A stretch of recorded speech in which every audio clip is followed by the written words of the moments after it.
Mari kita buka kitab Ibrani pasal yang ke-12. Saudara, jangan ada seorang pun di antara kita, bahkan di gereja manapun juga, kalau saudara sempat mendengar ada hamba Tuhan, apalagi hamba Tuhan ataupun gereja yang mendoakan krisis global ini supaya berhenti atau segera pulih, itu doa yang sangat salah. Dan gereja yang berdoa untuk krisis ini pulih, itu melawan Tuhan betul-betul. Mungkin saudara kaget dengar ini. Kenapa? Karena krisis ini harus terjadi, tidak bisa tidak. Belum pernah dunia mengalami kegoncangan seperti akhir 2008. Belum pernah. Saya ingat Agustus 2008, Tiongkok jadi sorotan dunia karena Olimpiade. Padahal London itu ketir-ketir, atau kata ketir-ketir, sebab 2012 di London Olimpiade. Nah, mereka kan nggak mungkin bisa nyaingi Tiongkok yang sehebat itu.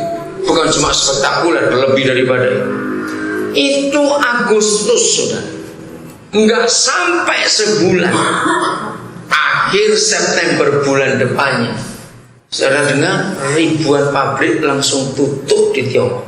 Nggak ratusan, ribuan, saudara. Waktu kami ngikuti berita itu, ngeri sekali. Awal Oktober, setelah Lebaran, dunia menangis karena uang yang disimpan dalam bentuk surat berharga sama semuanya langsung habis. Orang-orang pensiunan, untung mereka nggak stroke, nggak sampai macam-macam, tapi mereka nangis bagaimana uang yang ditabung puluhan tahun habis, sisanya aja tidak ada. Mau nuntut siapa? Saya baca Jawa Pos minggu yang lalu, hari Minggu, bagaimana ada orang-orang di Indonesia yang nyimpan uangnya dengan istilah apa itu di Citibank, sekian miliar habis. Ya karena tiba-tiba aja. Nah, menakutkan, krisis ini sangat menakutkan. Oke, kita baca dulu Ibrani 12 ini. Ayat 25 mulai. Jagalah supaya kamu jangan menolak Dia yang berfirman. Ingat dalam season pertama tadi kita sudah belajar, berfirmanlah Yahweh kepada Abraham. Saudara, dalam kondisi separah apapun, sejelek apapun, percayalah, firman Bapa kita harus jadi segala-galanya buat kita. Firman, sudah gak usah yang lain-lain. Firman. Jangan menolak Dia yang berfirman.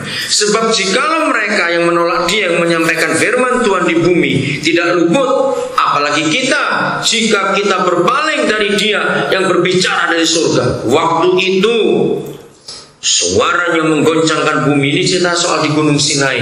Pertama kali Israel mendapat firman langsung dari Yahweh. Waktu itu, saya ulangi, suaranya menggoncangkan bumi, ya 26. Tetapi sekarang Ia memberikan janji, satu kali lagi Aku akan menggoncangkan bukan hanya bumi saja, melainkan langit juga.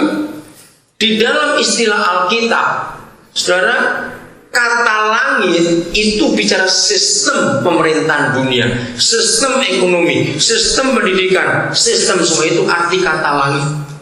Ya.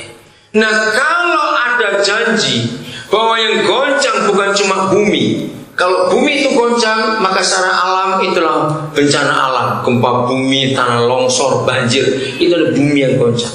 Tapi kalau langit itu goncang, itu menakutkan sekali. Dan pasti akan tergoncang. Pasti, gak bisa tidak. Saudara bayangkan, siapa ngira Citibank, bank terhebat di dunia, berapa karyawan di PHK awal November lalu, siapa ingat? 50 berapa? 2.000 karyawan di PHK seluruh dunia. Mengerikan sekali. Siapa mau disalahkan? Sudah goncang betul. Langit akan digoncang, ya sarang-sarang terjadi. Ungkapan satu kali lagi menunjuk kepada perubahan pada apa yang dapat digoncangkan. Terjemahan ayat 27 ini sangat sudah dimengerti. Ya, Hadi, coba tolong bacakan bahasa Inggrisnya 27-an, pelan-pelan. The word once more indicate the removing of what can be shaken. That is, created things so that what cannot be shaken by me. Ya. Jadi begini, Papa menyediakan satu hal saja yang gak bisa digoncang.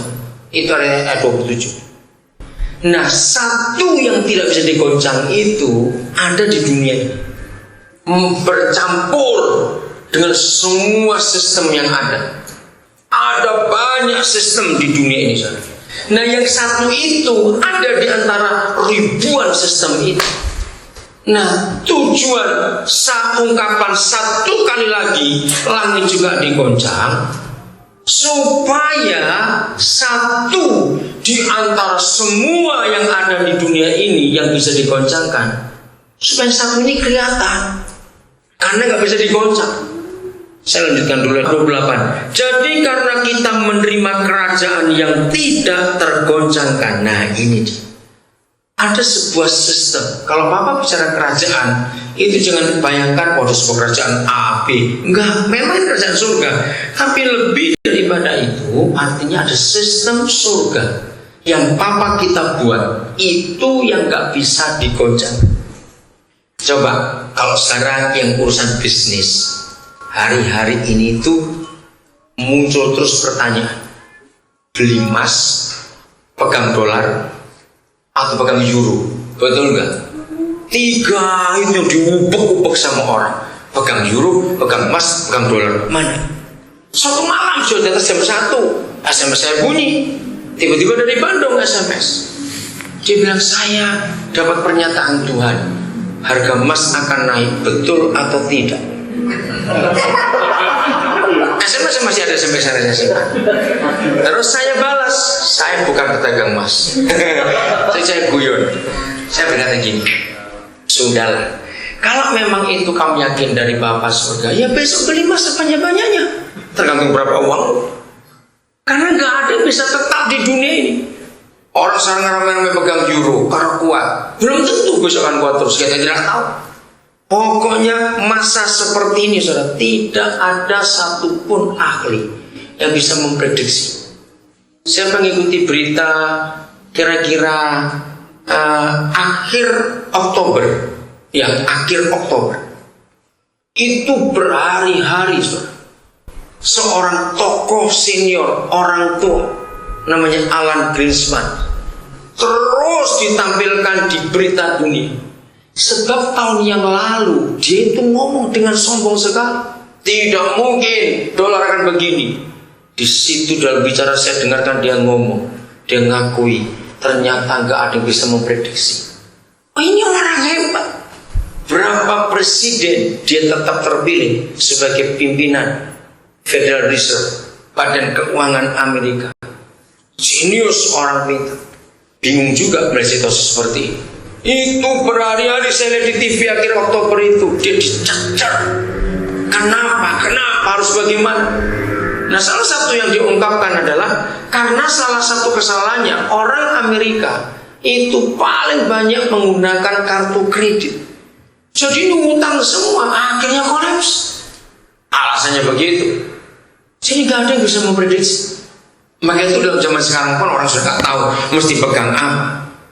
Kalau kita anak-anak Tuhan tetap pegang firman Tuhan yang gak bisa digoncangkan oleh apapun juga. Ada satu sistem, itulah kerajaan surga.